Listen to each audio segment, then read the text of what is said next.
This program is brought to you by ADP, one of the world's leading providers of human capital management services. I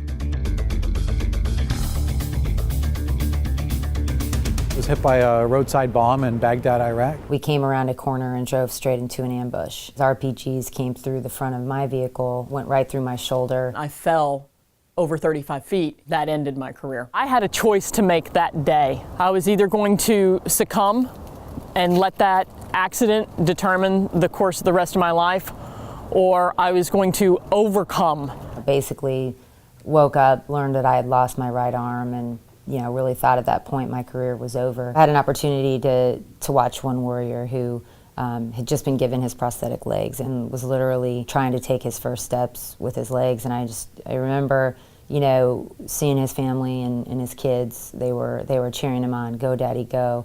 And you could just tell by the look on his face that what he was trying to do wasn't easy, but it was, he was determined. And I think, for me, that was really a turning point in my recovery. Sometimes you have some real tough things that are in your memory. You have to learn to live with that. You've got to start fitting back into society. And that's why I think it's so important to get involved with some organizations, because that gives you an opportunity to make friends with a new group of people, just like it was when you reported to a new unit. You had to learn to fit in that new unit. You had to get acquainted with the people you worked with.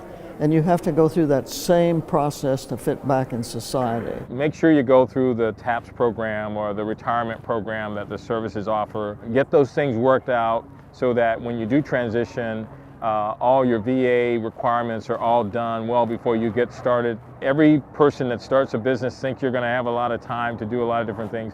You just simply don't. There's never enough time in the day to get everything done, but to try to stop building your business and go over and try to get all your VA stuff worked out is a little bit tougher to do. If you're asking, does the military breed entrepreneurs, the answer is no. You have to have that drive. A lot of the military tasks are very difficult. The up-tempo that our guys and gals go through is very difficult, but the plan's laid out for them. And so they generally, follow a plan. On this side, you have to build your plan.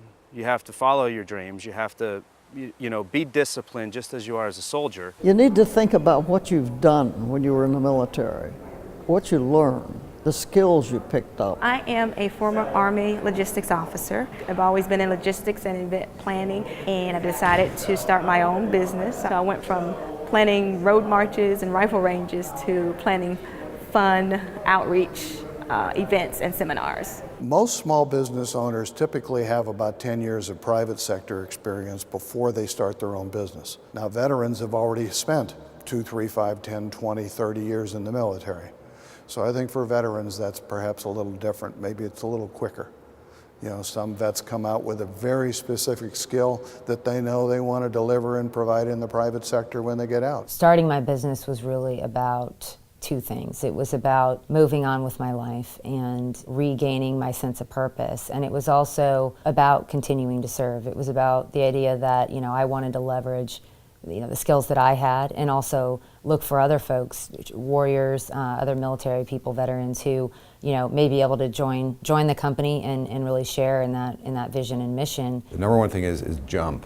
Think about what your situation is. If you're relatively young and coming out of the service and no family and no kids, less risk, right? Because I did it when I had quite the opposite. 1 kid, pregnant wife, and mortgages. There's never going to be a perfect right time where the stars align and you have tons of money and there's a perfect need for your business.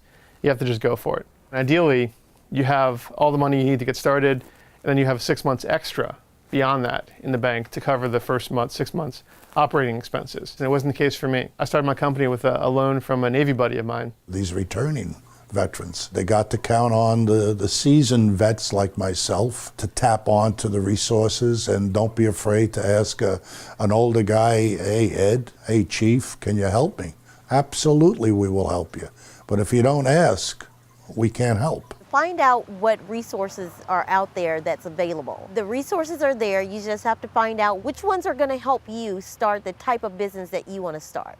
Go talk to your local SBA district office or your local small business development center or a SCORE volunteer or one of the many Veterans Business Outreach Centers around the country. There's tons of help. Veterans have a tendency not to ask for that help. They're very independent. If you seek the help that's there, it's there to help guide you. It won't do the work for you, but it will help guide you.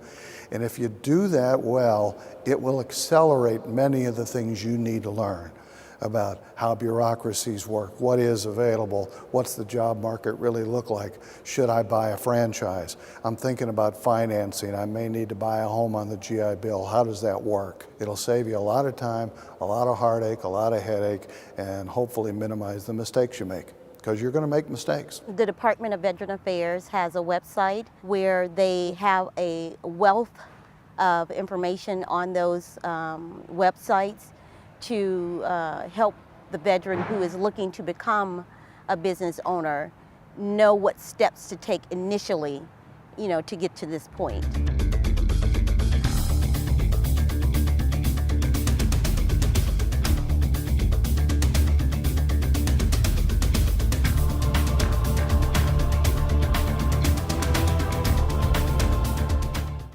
For more information about how ADP gives back to our communities, please visit adp.com.